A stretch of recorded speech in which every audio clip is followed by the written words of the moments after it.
कब्रिस्तान की जमीन और फर्जी बैनामे, कलेक्ट्रेट में गूंजी इंसाफ की आवाज। मुजफ्फरनगर के रामपुरी और लद्दावाला इलाके में कब्रिस्तान की जमीन को लेकर बड़ा विवाद सामने आया है।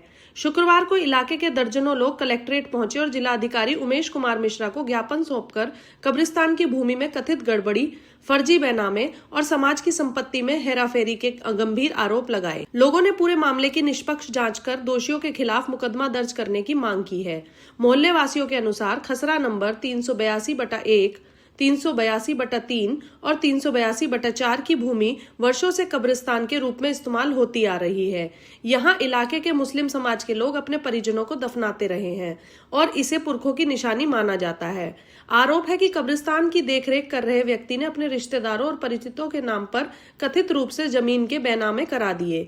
शिकायतकर्ताओं का कहना है कि यह पूरा काम फर्जी दस्तावेजों और कूट रचित अभिलेखों के जरिए किया गया। लोगों ने आरोप लगाया कि कब्रिस्तान की संपत्ति से होने वाली आमदनी का कभी कोई सार्वजनिक हिसाब नहीं दिया गया। इसके अलावा कब्रिस्तान में लगे पेड़ों और वहां की ईंटों को बेचने का आरोप भी लगाए गए हैं।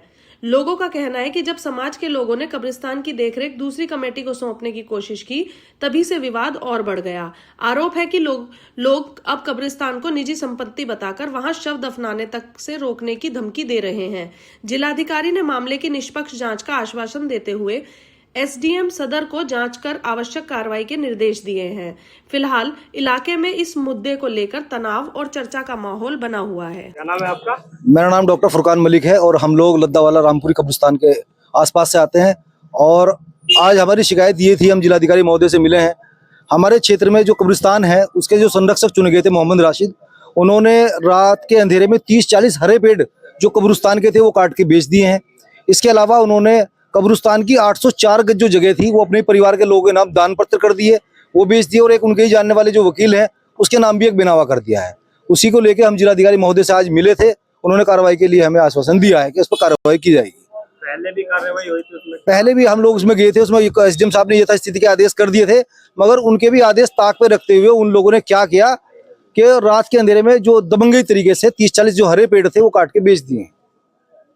तो किस तरह का आश्वासन आपको मिला है? क्या चाहते? डीएम साहब ने आश्वासन दिया है कि हम लोग इसमें आज कार्रवाई करेंगे। आज इंसान की मानवता इतनी मर चुकी है, डीएम साहब ने कहा है कि उन्हें इस बात का भी ख्याल नहीं है कि उन्हें भी मरना है, उन्हें भी वहां जाना है। उनकी 80 साल के आसपास की उम्र है, वो इस उम्र में ऐसा कर रहे हैं। कब्रिस्तान में वही कब्रिस्तान है जिसमें उन्हें दफन होना है, जिसमें उन्हें जाना है। पेड़ों को काटने के पैसे लेते हैं, कफन पे वो पैसे लेते हैं, जो तख्ते होते हैं तख्तों पे वो पैसे लेते हैं, मरने वाले की जो रसीदें कटती है उस पर 200 रुपये लेते हैं। ऐसे व्यक्ति को चुनना क्यों गया?